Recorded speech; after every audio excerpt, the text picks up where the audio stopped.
Good afternoon, good morning, wherever you may be. Welcome to a Joy of SharePoint webinar. My name is Joy Apple, and I am here today to talk with you about building modern intranet solutions. We're going to be focusing on SharePoint and Teams because they're the dream team when it comes to building out our intelligent intranets.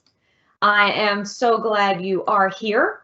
If you've never joined a Joy of SharePoint or a Pate Group webinar before, just to introduce myself, I am Joy Apple. I'm a modern workplace strategist at Pate Group. I'm also a newly awarded Microsoft MVP, which is super amazing. Thrilled to be part of that group of amazing folks. I've been working with Pate Group for about 4 years now, but I've had the pleasure of working with Microsoft products and technologies for over 12 years. And it's really been an amazing journey to watch where the product has come inside of SharePoint and then evolved into this whole Microsoft 365 ecosystem. And I get to help people get from older versions of SharePoint and old legacy systems into this new, modern, and exciting workspace. I'm glad you're here, and I hope I'm able to help kind of shed some light on building out a modern intranet. So first off, we're going to dive right in. Let's talk a little about what we have, what we work with day in and day out. This is a very simplified list, and it covers a lot of things. If you have questions as we go through, or if there's something you'd like me to dive in a little more deeply, don't be shy to pop it in chat, and Stacy will let me know as we go through the webinar. What we have every day, day in and day out, is going to be company public data, instructions, published policies and procedures, request forms, safety information, and that's just to name a few. I'm sure we also have published reports and budgets and spreadsheets, all kinds of things. On the company public side, that's kind of the phrase I like to use when we're talking about content that everyone in the organization has permission to see. They can get to it and they can consume it, not necessarily edit it, but read it and use that information. On the flip side of that, we're going to have our department private. It may be for your whole department, all of HR. It may be for a work group inside of HR, like benefits, wellness, payroll. Our departments typically are going to break down into smaller groups. And then it could be a cross-functional team. Maybe we've got accounting and payroll that work together, but they've got things, our stuff, that not everyone in the organization should see, definitely should not be able to modify. Could be employee data, departmental SOPs, drafts of policies and procedures. Those request forms that people got to out on the company public side, once they've been filled out and submitted, probably need somewhere private to go. Tasks, lists, checklists, all that stuff can live on the department private side of the world. And we're just thinking about our stuff. We could also break it down by things we need. We need security. We need to make sure that the right stuff is sitting on that company public side. And then again, the right stuff is sitting on that department or group or team private side. We need streamlined avenues of communication. Can't see you, but raise your hand if you're so tired of everything just being one long email thread in Outlook. I hate digging through Outlook to find content. We need digital forms. We need to get the paper off our desk. I'm guilty of that. I still jot down things on paper. But we need to get the paper off our desk and put it online. So if I need it, it's there. I can't walk out and forget it if it's in my OneDrive, because my OneDrive goes with me everywhere I go. We need a way to do reviews. We need approvals. So we have our stuff and we have things we need that surround that stuff. Functionality, right? Processes. Ideally, in the world we want to move towards, where all of those things come together, is going to be our intranet. That becomes our entry point to our stuff and the things we do with our stuff. And I know I overuse that word a lot, stuff. Fun fact, that's actually a Shakespearean word. So it's proper English. It's not too informal. but I think it covers the gist. We have a lot of things: contents, pictures, images, contracts, spreadsheets, PDFs. The list goes on and on. We have our content, and then we have things we need to be able to do with it. And if we set up SharePoint and Teams side by side, we're able to tackle both the company public content and the department private content and all of the things we need to do with it in those two places. And what's super cool is as we get our intranet fleshed out, we can start more and more just to really centralize around working in Teams and be able to get to our SharePoint content very easily right from that place. But once we hit our entry point, I'll be honest, even though I am Joy of SharePoint, I live in Teams. I get to all my SharePoint stuff from there.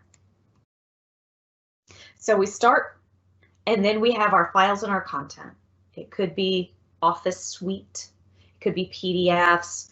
We can have ways from SharePoint or Teams, either one, to get to our OneDrive stuff. There's that word again. So from SharePoint and Teams, we can get to our files and content. But we can also use those as entry points to get to those other Microsoft 365 applications. Do we need to track tasks together with our team? Planner. And I can look at, I can work with my planner tasks from SharePoint or Teams. Either way, no matter where you are, there it is. Forms. So when we have content that we need to get from people, we can set up forms to get that. We can place it on SharePoint site pages. We can put links to forms in navigation. We can have tabs to forms inside of Teams. So again, we use SharePoint and Teams as that stepping stone to get to where we go. Third-party applications. YouTube, do you have training content inside of your corporate YouTube? You can embed a YouTube video right there on your SharePoint page. Though I'd go to Stream, right? You're already paying for it with your license. Use the tool. DocuSign, digital signatures, if you use Wrike, all kinds of third-party applications have connectors already available inside of Teams. I encourage you to explore that. If you happen to be on the non-IT side of the desk, reach out to IT. Let them know those approved third-party applications that you work with and see if there's not a way to partner together to leverage that right inside of SharePoint and Teams. But wait, there's more. We can also create links in SharePoint or tabs in Teams to get to other SharePoint sites or sites that you use every day out on the Intranet. I've got a client right now. We're working together to make sure that HR can get to John Hancock, Paycom, Concur, all right from inside of Teams. So we really, truly can turn that into your hub to be able to get to just about any resource you need. Okay, semi-quick recap.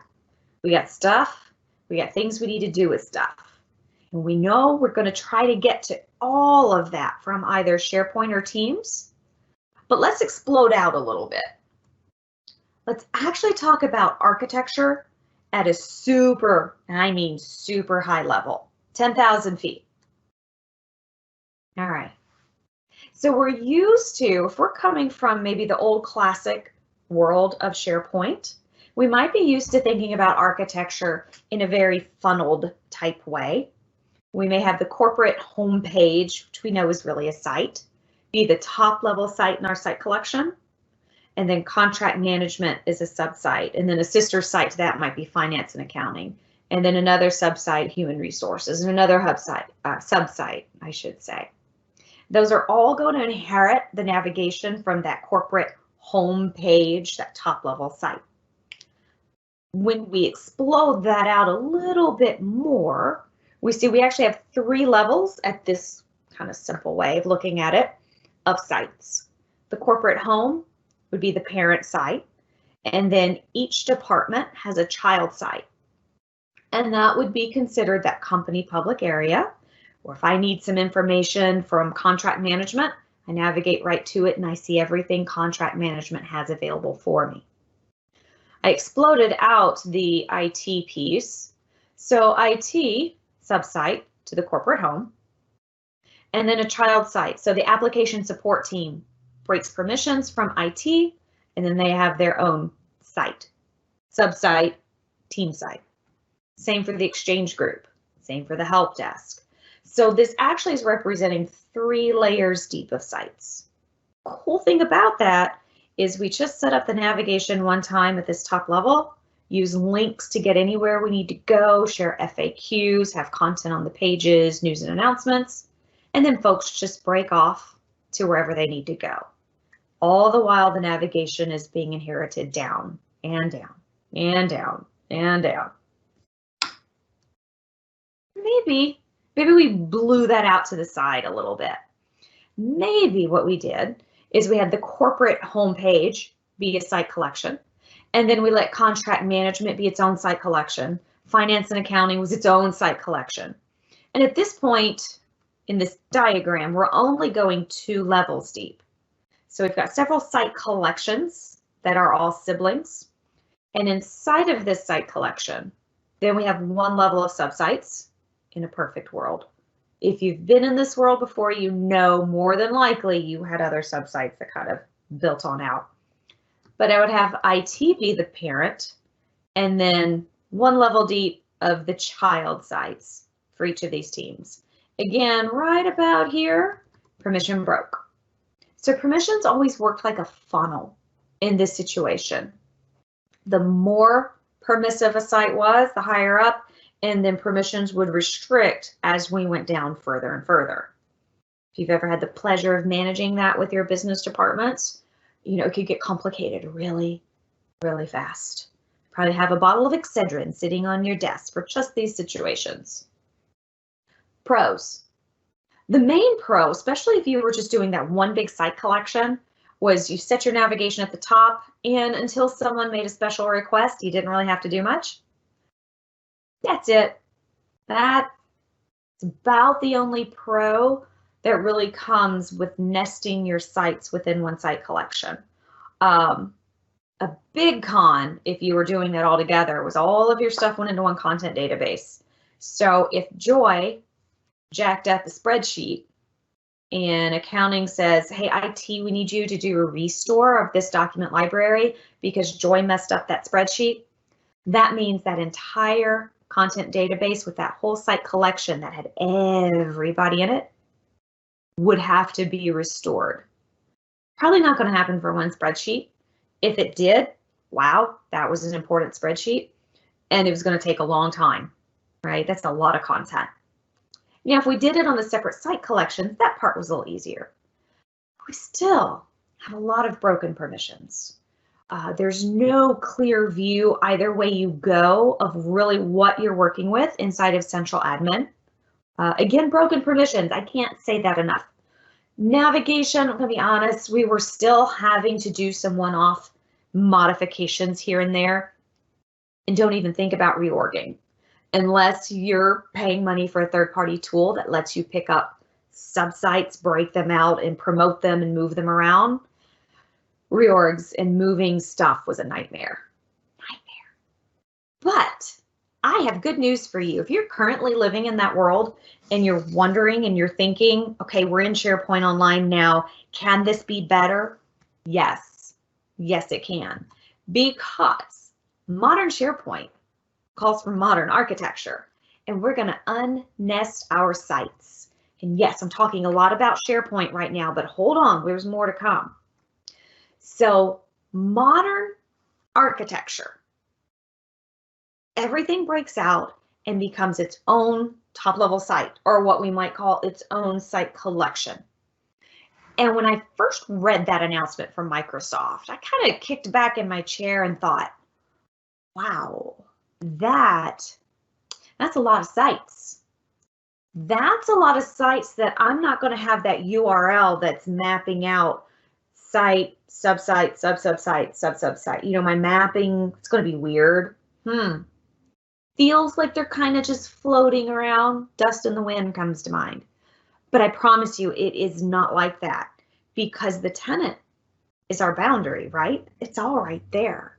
It's all at awesomecompany.sharepoint.com/site/human resources/ manufacturing / project management, right? It's still all contained. And what's beautiful about this, admins, I'm talking to you. When you go to the SharePoint Admin Center now, you see it all. You see every site collection. And they've given us the ability to create custom views and to use metadata inside that list of site collections, so you can slice it and dice it, see your communication sites, see your team sites, what has a group, what doesn't. It's beautiful. And it's fun, because now that we've done that, now that we've unnested those sites, they're Legos. Who doesn't love Legos, right? It's modular. If I've got a manufacturing facility that is going to grow up and go be part of engineering now, awesome. It's not built into any set structure. I use hub sites, more on that in a minute, to associate things. If I decide I don't like that association, I just pop that block off, either just let it be its own thing or pop it to another site. Gone are the days of living in fear of a reorg. Doesn't matter, because your structure isn't dependent on the sites around it. There's nothing above it or below it. It just is. Gone are the days, hallelujah, of tangled up knots of permissions between site, subsite, sub-subsite, sub-sub-sub-sub-site. Life gets a lot cleaner when we move into that flat architecture. So every site, and this is extremely simplistic, I understand that, but every site is a site collection. And you know, when you look in your URL in SharePoint and you see /sites/, that's your security boundary. Every time you go to a new site, you have clean permissions. You can do with them however you need. You can bring people in, you can kick people out, but that site is your security boundary. Now you might be thinking, team sites everywhere. It feels like that at first. It really does, because if I'm going to migrate a classic SharePoint structure into SharePoint Online and I want to do it the modern way, then those nested child sites, they get broken out and elevated. This is the perfect time to do cleanup on those in-between subsites. Maybe there's a little bit of content there, but it's not been touched in 3 years. Archive it.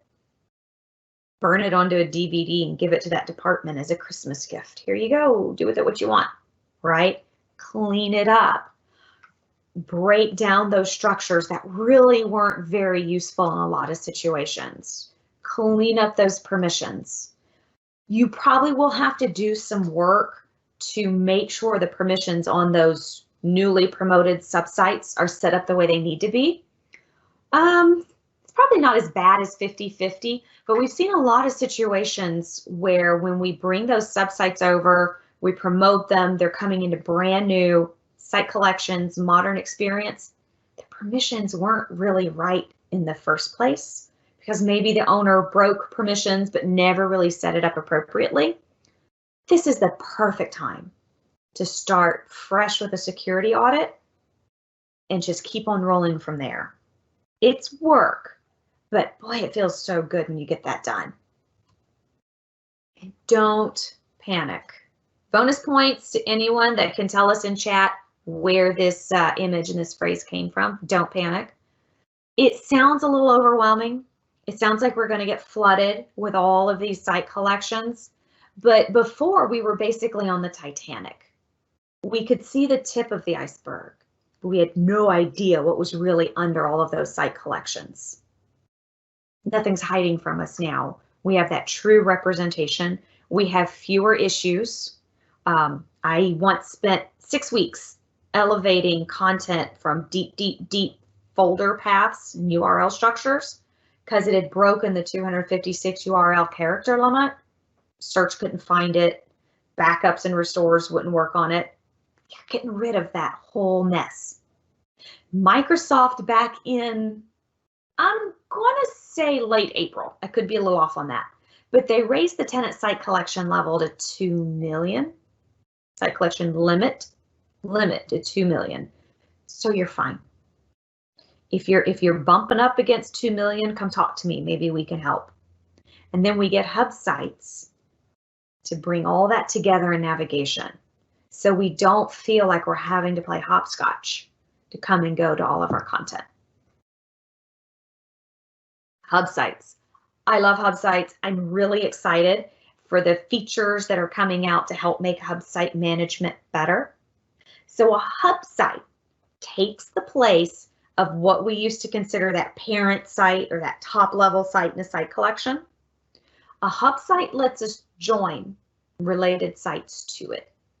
So I might have a manufacturing site. All of the common resources that my manufacturing departments or my teams need live on that hub site. It's open to everyone in manufacturing, maybe everyone in the organization. It lives there. And maybe I have 3 or 4 manufacturing sites, other sites. I join them to that. They can roll up content. They can roll up news, events, shared resources. We just link to it and we get consistent navigation throughout. Sites aren't nested. They're associated. Potato, potato, but structurally, there's not a hard and fast connection there. So a hub site, it's not a type of site, it's a feature that we activate on either a communication site or a team site. And I feel the need for a demo. Just a little quick one. We can only live inside of slides for so long, right? I told Stacy when we were getting ready, it's like, I'm really not going to demo. Stacy, I lied. All right. So this is my demo tenant that I play with off and on. So I'm on this manufacturing hub. I know that because it says manufacturing. And I've got this navigation across the top. All right. This is my hub site. In the olden days, we would have called this the top level site, right? I share news. I could have events. I don't think I've really built out much on here. Oh, here's a project list. That's awesome. But if I'm clicking across the top and I want to go to my South Africa manufacturing site, click it. And I'm on the South Africa manufacturing site. The theme stays the same. We all get our own little fun colors for the site icon. My navigation is consistent. It's fantastic. I'm going to create a news post. Show you something fun. This was not in the slides at all, but I want to show you. That shouldn't be capitalized. You've never seen the modern news stuff? Oh, it's fantastic. Stock images. These are legal. This is so users don't go steal stuff off of Google or Bing Images or something, right? Fantastic. Microsoft does all the work for us. Ooh, that looks fun. I'm just going to grab this image. Demo of shared news. This will eventually roll up to the manufacturing home. Woohoo! That's all I'm going to do because I'm lazy. All right, I'm going to post this news to the South Africa manufacturing site. There it is. Isn't it lovely? All right, let me go to my manufacturing hub site. Now, depending on how this news web part is configured, I may or may not see it.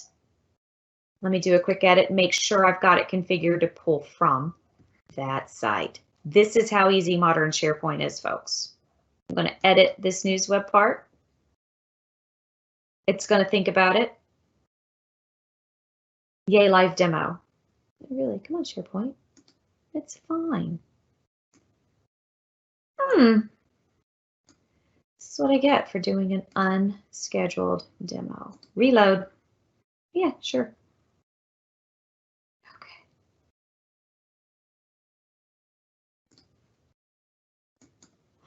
The websites are broken. Here we go. See, what it is I said the E word. I said it would be easy. Okay, so for this news web part, I could say just this site, all sites in the hub. What? There it is. Or I could just pick and choose. Let's be honest. Maybe, I don't know. I don't want to pick on any of these because these are all places I've been this year. But maybe NACS isn't the most exciting when it comes to news. It was awesome, actually. But I could choose not to show stuff from that site if I didn't want to see it. That's what that lets you do. And I've got options on how it lays out. It's so fun. Can you imagine doing this in SharePoint 2007? Nope. So this becomes the roll-up for as much or as little content as I want to roll up from these other sites in the organization.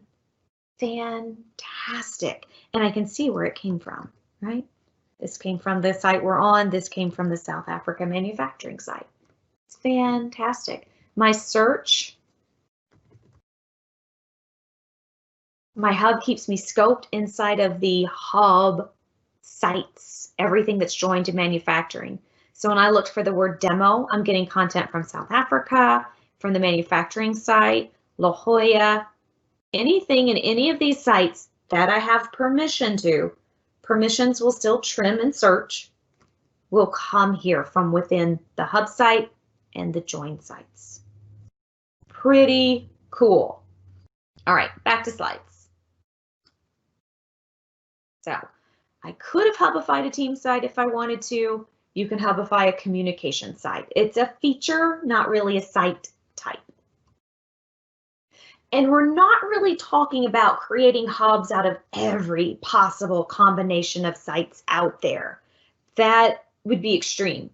Because here, I'm saying I've got a hub site that's giving me consistent navigation between my IT communication site that everyone in the organization is coming to, and the IT team site that only IT is getting to. Why would I need consistent navigation when most of the people don't ever need to see those IT team links, right? What's going to be the shared resource on this hub site that both the communication site is going to have and the team site people are going to need to have, right? We've already said it's two different audiences. So if I do this, this is probably going to be empty. It's not really accomplishing anything. So we're not trying to hubify every conceivable grouping.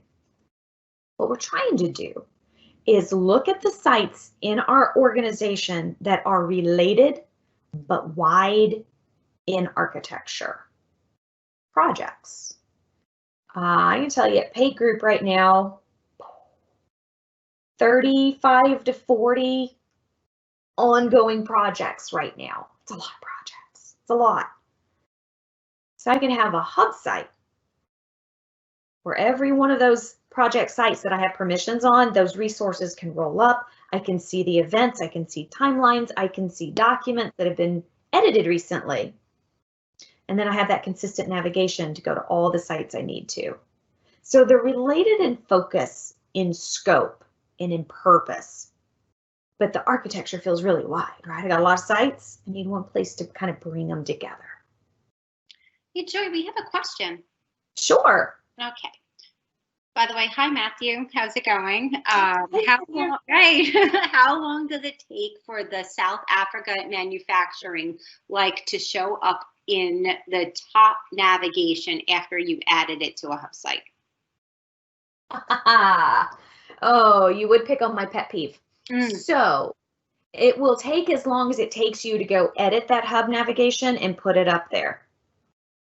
Because, and I don't understand why when I hubify a site and say, hey, South Africa, I want you to be joined to manufacturing, it doesn't auto add. You actually get to, right? You get to go put that link up here. You can only edit the hub navigation from the hub site, for example. When I'm on an associated or join site, right, I don't see that edit button over here. So literally, you grab the URL, you go to your hub, you edit, and you add it. And I've tested that too. I thought, surely it will. So I went and I joined a site to a hub and I walked away. 5 minutes pass and I refresh. 20 minutes pass and I refresh twice. Nope, you get to go do that yourself. I have no idea if that's something that might come down the road, or if Microsoft is of the opinion, just do it yourself, because as soon as we changed it to auto add, you won't like it and you'd wish we'd stop. So yeah, I wish. I will say this too, sometimes, let me cancel this. Oh, before I go on, see how you see the little people head here? I can have audience targeting turned on. So if I don't want everyone to see a particular link, I can turn on audience targeting and put in the M365 group that should see it. Nobody else will. Magic. It can take a few minutes once you join a site. One of the things that happens is the theme, so for here it would be the gray, pushes down to the join site, so there's consistency. That can take a few minutes. If you have that site opened in other tabs, it will mess with your brain. So you want to make sure you close it, maybe give it 5-10 minutes, and then go back and you'll see that theme apply. All right. Registering hub sites, we do that in the admin center. It's super easy. You literally go find the site, then go up to the toolbar up top and say register as hub site. It takes maybe 30 seconds. Now, as soon as I say that, you're going to go do it. It's going to take 60, but it really doesn't take much time. And you can put in there the names of the other users who have permission to register sites with your hub. So if you don't want just anyone, right? Here I just said that Bob user is the only person that can come in and associate other sites with manufacturing. Governance. Governance is good. Just like you can register a site, you can also manage your existing hub sites. Here's a little glimpse of that admin portal. Here's my manufacturing site.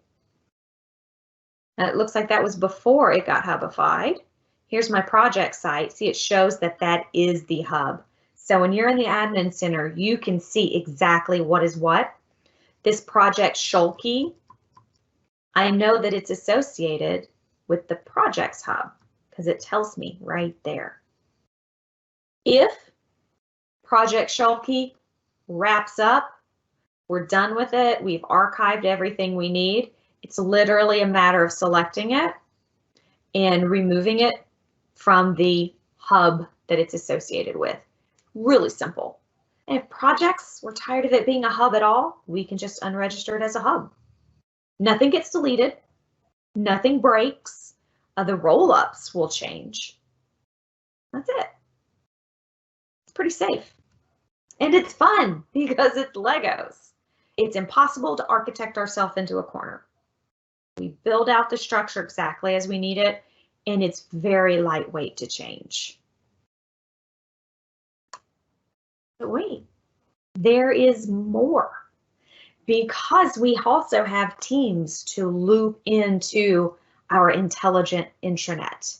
So we've got our SharePoint goodness, a lot of the features and the functionality that have been with us since the beginning of SharePoint, right? They've evolved and they've grown and they've gotten more powerful.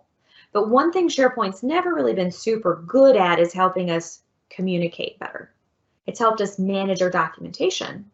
And we had that newsfeed web part for a little while. Some people loved it and used it all the time. Some people hated it. I think they changed it to a site feed. Was it the site feed?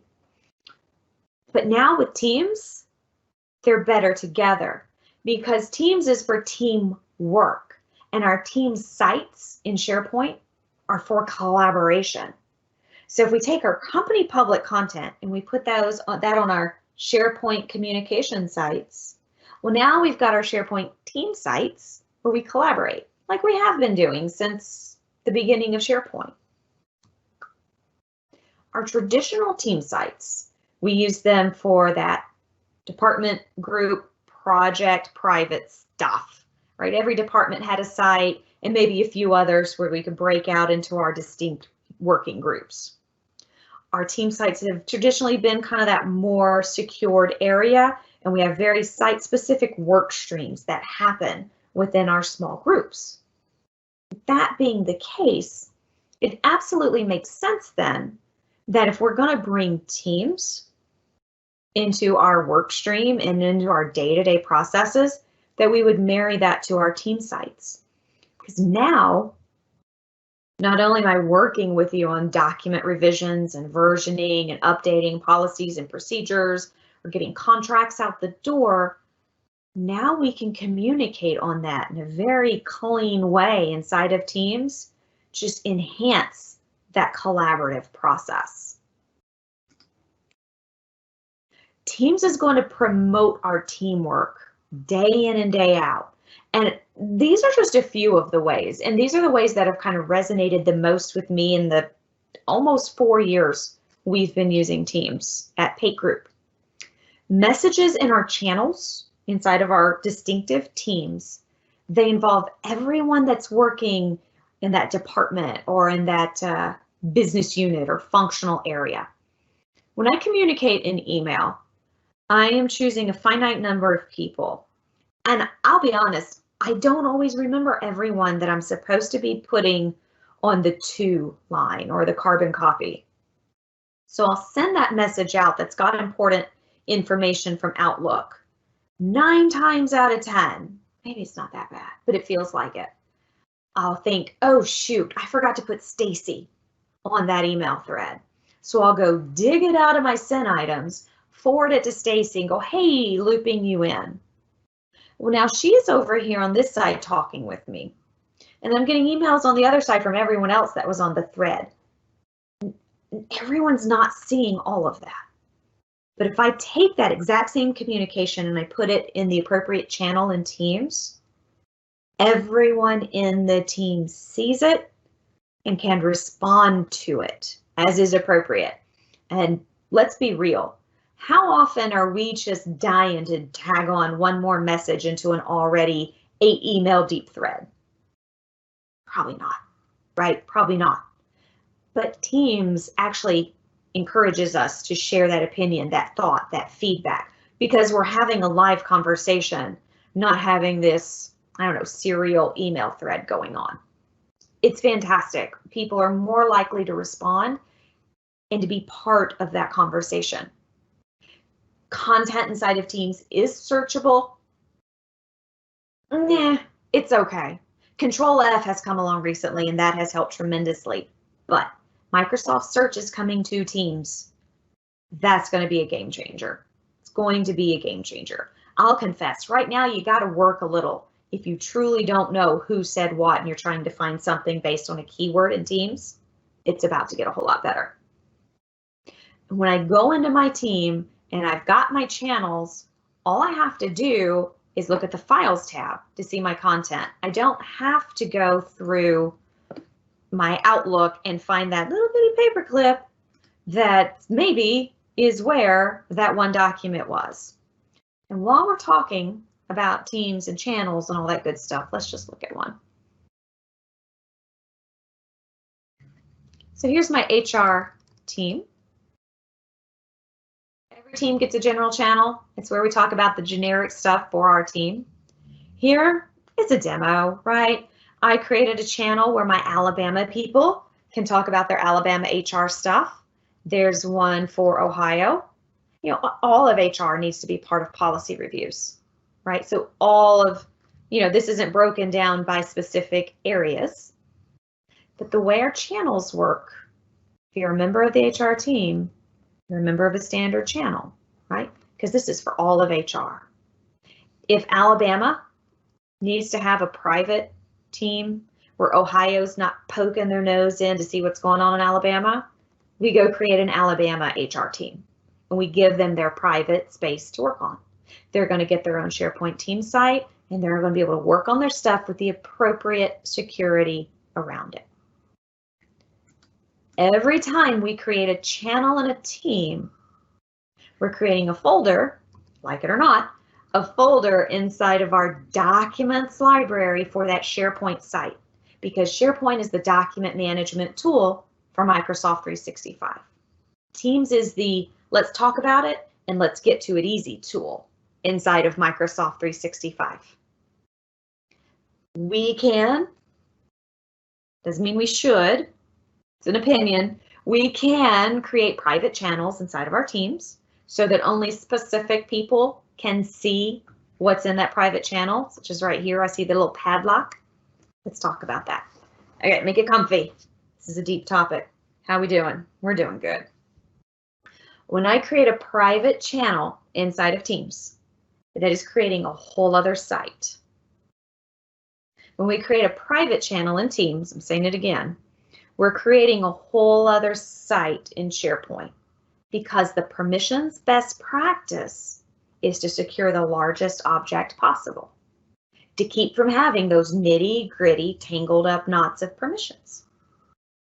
Okay, but that means if I'm in Teams, let me get my taskbar up, Teams, Teams, Teams, and I click on my files here,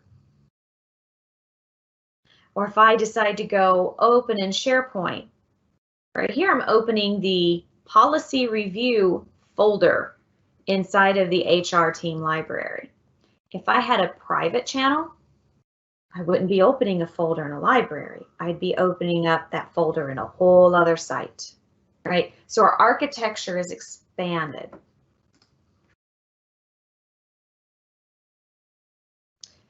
Right now, today, those sites that are created with our private channels are not listed in the SharePoint Admin Center. And that's one reason I kind of shy away from them. And full disclosure, this was true as of the North American Collaboration Summit about almost 4 weeks ago. Not saying that couldn't have changed in that short period of time. So we really want to think about security need versus security want, because we're expanding our architecture. And what I'm doing too is I'm saying, okay, teams, I need a place where content can go that not everyone on the team can see it. It's going to be a separate SharePoint site. But I'm not getting a whole new group of people. I'm just kicking out the folks I don't want here.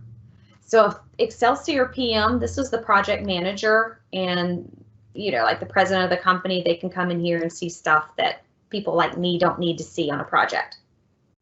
If they need a distinct task list, a planner plan to be able to track tasks, they can't use this one that the whole group is in, right? Because I'm breaking things apart. I'm just given a cubby hole. Got a slide here. This is a work in progress. I refine it a little bit about every time I display it. If you're trying to decide if you need a private channel or not, because again, we're impacting permissions, security, and architecture, ask yourself a couple of questions. Are all of the people that I'm thinking about that I want to put in this private channel, are they already part of this one bigger team, or is it a separate group of people? If they're already part of that bigger team, is it a breach of security? Is it a breach of security if everyone else on this team sees the content? If you're like, well, yeah, everybody's on the same team.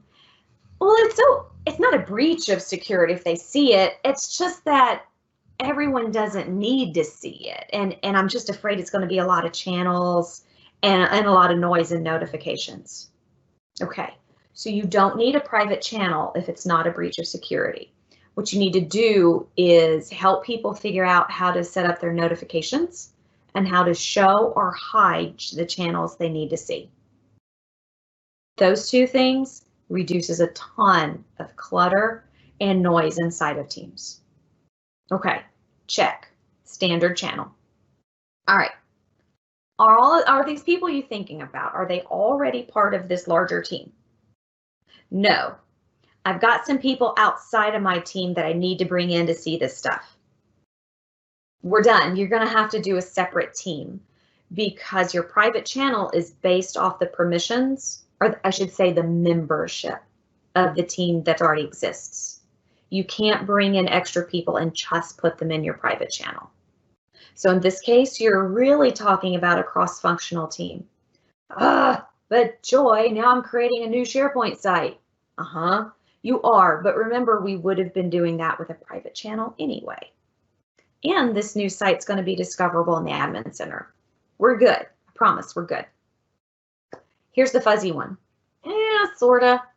I mean, yeah, they're already part of this one team. We're wanting to put the private channel, but it's really not cool if everyone on the team sees the content. The content is about the work the team does, but it's only for the eyes of certain people. You just hit the lottery, right? That's the winning combination to have that secured cubbyhole inside of your team. It's a lot of words just about one private channel, right? But it really is worth sitting down and parsing through security, the audience, the purpose, and the true needs behind it.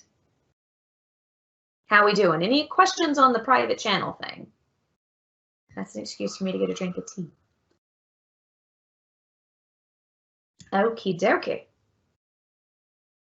Another part of the magic of Teams is the ability to use those tabs to put important information and resources right at your fingertips. So here, when I create a team, every channel is going to get posts, files, and wiki. For this deployment planning channel in my Project Excelsior team, I put a tab to the project plan, right? So I could be working. If I need to take a look at that project plan, I don't have to close Teams and go somewhere else. I just click on the button. If I had a spreadsheet that was super important, we all have to be in and out of it every day, and it's a resource that me and the team we use all the time. You know what? You can use this Excel button and put a tab right here across the top. So you don't even have to go into files to find it. It can just be right there at the top. Awesome. Tabs in Teams are the equivalent of links in SharePoint. It's your easy button to be able to get to the content or the resources that you need. See these more tabs? Those are third-party tools. And so if it's appropriate and IT supports those third-party integrations, you've got a license for it or username and password, put those tabs right across the top of whatever channel makes sense, and business just keeps on going. Lost my mouse. If you've been in SharePoint Online for a while, pre-Teams, and you already have that team site, you can absolutely go teamify it, right? All you have to do from inside of Teams, you go to create a team, and it's going to ask you, are we creating it from scratch, from an existing group or team? And there are templates now, which are really awesome. I encourage you, if you have permission and access in your environment to create teams, you can go play with these templates. Like the project manage one, it's pretty cool. If you're really working kind of old school site and you don't have a Microsoft 365 group associated with your site, first you'll have to groupify it. Then you can teamify it. You got to have that M365 group first. All right, we're getting there. You're hanging in. We're doing awesome. This is slide number 34, 36. We're almost there. Breaking down this architecture. SharePoint, communication sites. Typically, not to have to be all the time, but typically those are organization-wide. A small group of people broadcasts content out to a larger group of people. There is no M365 group associated with a SharePoint communication site, which means they cannot be teamified. They can be hubified if they need to. If you're using Yammer for big, large-scale organizational communication, the new Yammer web part is awesome. You can just throw it right there on the page. Team sites, department site, our team site, our group site, our project site. That's where we come together in our functional areas and get stuff done. Document management, versioning, approvals, all that good stuff. Ties right into Teams beautifully. So not only are we doing stuff together, but we can talk about it as we do it. Back in March and April, Richard and I did a series of Teams webinars, little shorts. Some of them are short, some of them are not. Some of them took some time to get through. But there's several different topics that we did all about working on SharePoint content inside of Teams. So if you've not really seen that, I encourage you to go check it out. If you want an easy button or an easy link to it, I'll have my contact information at the end. I'll be happy to send you those links. Teams gets us that place to access the documentation we work on every day. Talk about it, discuss and conversate, right? It's where we come together and get the work done, and our tabs give us the links to get to everything we need to. When I help our clients build out their intranet, they always get one of these. I use Xmind. I always get asked what I use.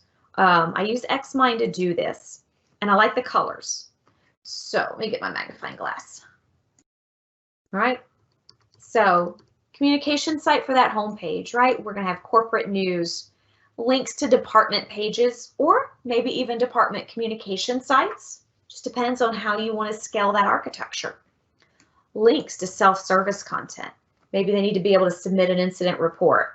Or do you want to go on vacation? Here's your PTO calendar. Submit a request.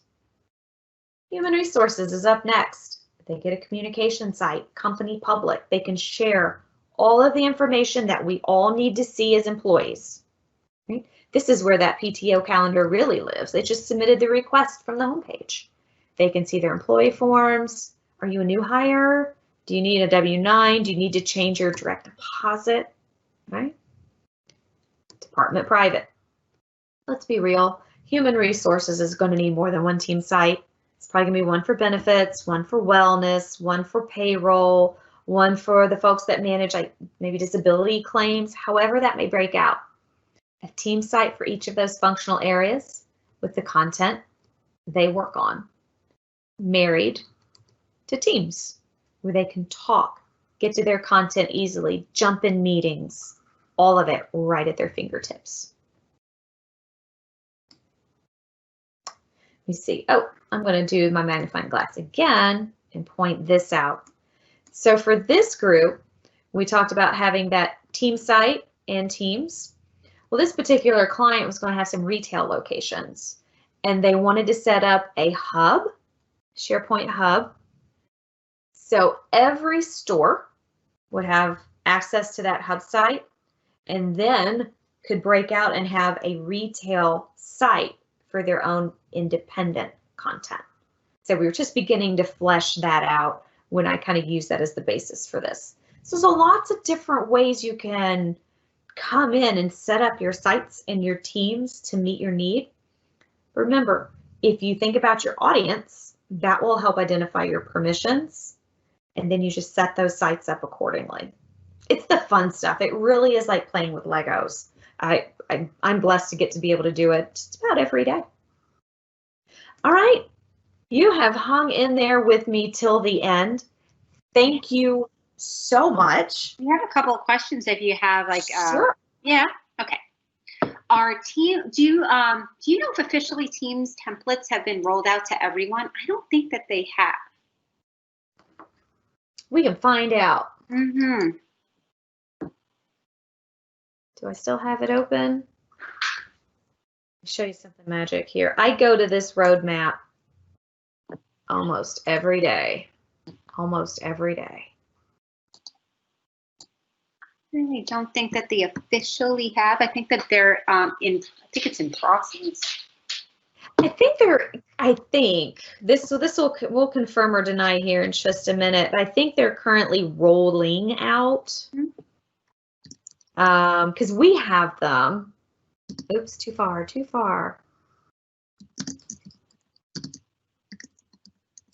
Let's see if we can get templates into. Oh, look at that. See, I do know what I'm talking about. They are rolling out standard to general availability. If you're not seeing them yet, it is still October. Sit tight. Should be coming to you pretty darn soon. All right, we have a couple more questions. Okay. Sure. Since team channels use the shared document library in SharePoint, do you also create extra document libraries to help break this up? Yes, thank you. Thank you for asking this question. Okay. Ooh, I'm not passionate about this at all.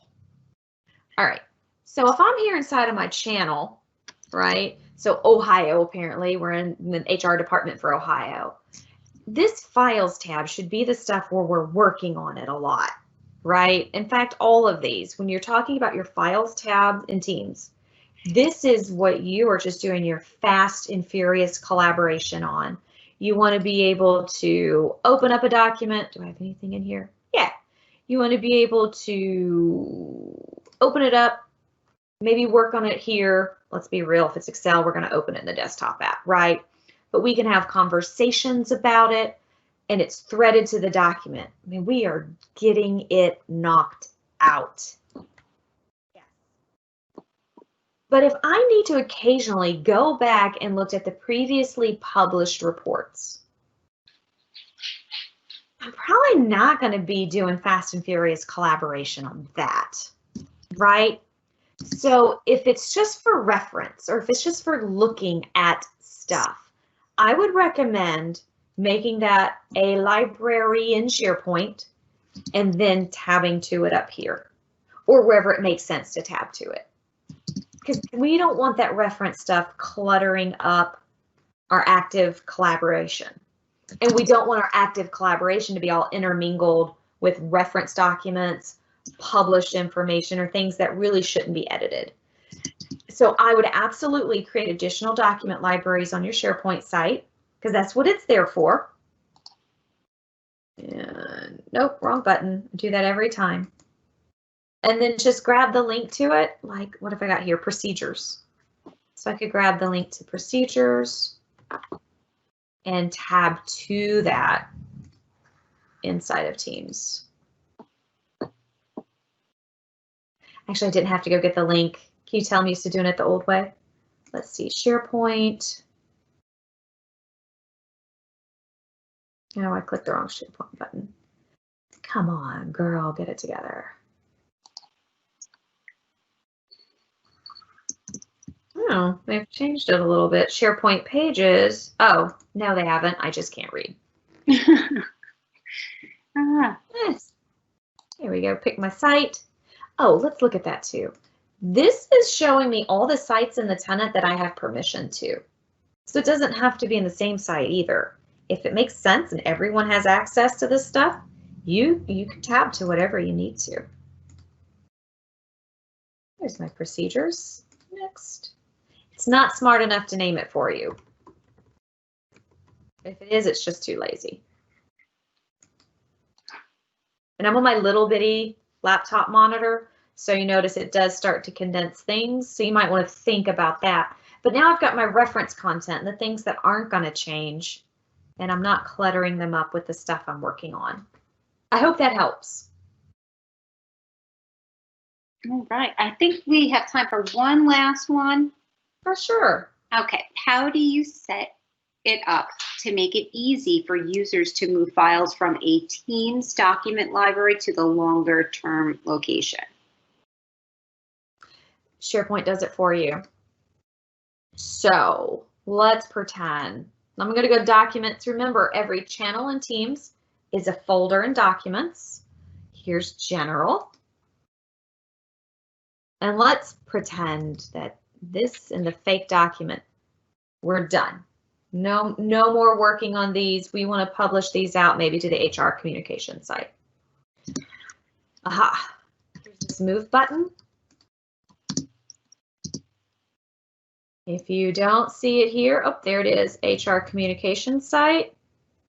As many document libraries as I have created will show up here. I just have these two. Let's put them in documents. There are no other folders in here, so I'm just going to move them right in. Smaller, so this is telling me that basically the versioning doesn't match up.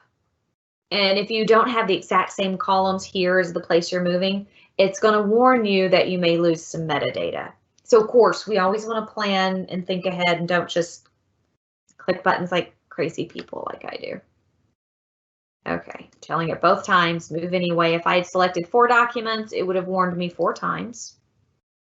All right, and it's moving them. Done and done. And it gives me an easy button there to go make sure it really happened. So there's my comm plan. And looks like I already had fake doc in here. So just picks them up and moves them right over for you. You could copy too. If you want to be paranoid, copy, and then you could go delete. I mean, you've got some options. You've got options there. Any other questions? I think one more. Yeah. And then I swear I You promise. know me, I'd go for hours if we could. I know we could. Can files in Teams have subfolders? And I know this is a topic. Yep, I'm waiting for it. And Susan, thank you so much. It's wonderful. She said that this has been an excellent webinar. Thank you. Oh, thank you. So, okay, you can. Just because you can doesn't mean you should. So you could even create one right here. But let me show you something. So let's say I'm talking to my team, right? And I've got a document I want to bring over. And it's probably not going to be that one. I'm over here looking at my synchronized OneDrive, right? Winning. All right, so I'm going to drag, well, let me pop that open. I'm still having to get used to saying new conversation and then dragging this over. So do you ever play that game where you go upload something somewhere, right? Then you get the link to it and you open up an email and you email everyone that you think needs to know and you say, hey people, the latest blah, blah, blah has been uploaded to blah, blah, blah, right? Here, I drag it in my conversation. I'm gonna just use the @team to let everyone in HR know. Here's the new blah, blah, and send. So I've done that, and I see my notification. I have just uploaded into the appropriate location and notified my whole team all at once, 2 birds, 1 stone. If I do that, that will only go into this, we'll call it a root. That's not right.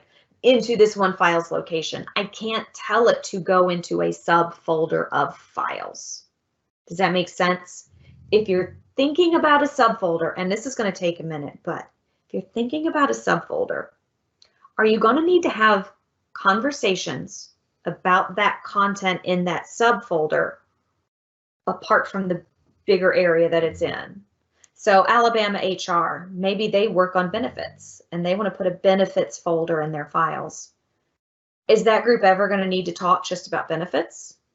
If they are, then we can just create a channel called Alabama Benefits so they can upload it into that, because every channel is a folder. Try it, try it. If you're like, oh, but that's going to be more permissive and Ohio doesn't need to see it, build out a new team with the appropriate permissions and build out those distinct channels. Try a channel first. Just try it. That's my sales pitch, but it just streamlines that process so much better.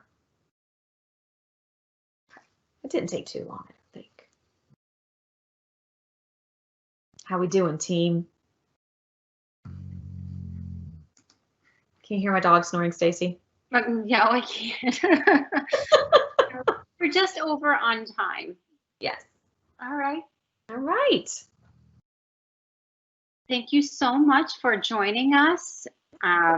Really appreciate you joining us today.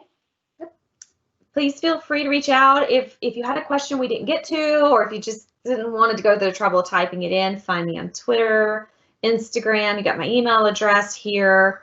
Hunt me down, find me. If you're not on Twitter, go there. There's so much good information. And thank you for being here, everyone. Have a wonderful day. Bye.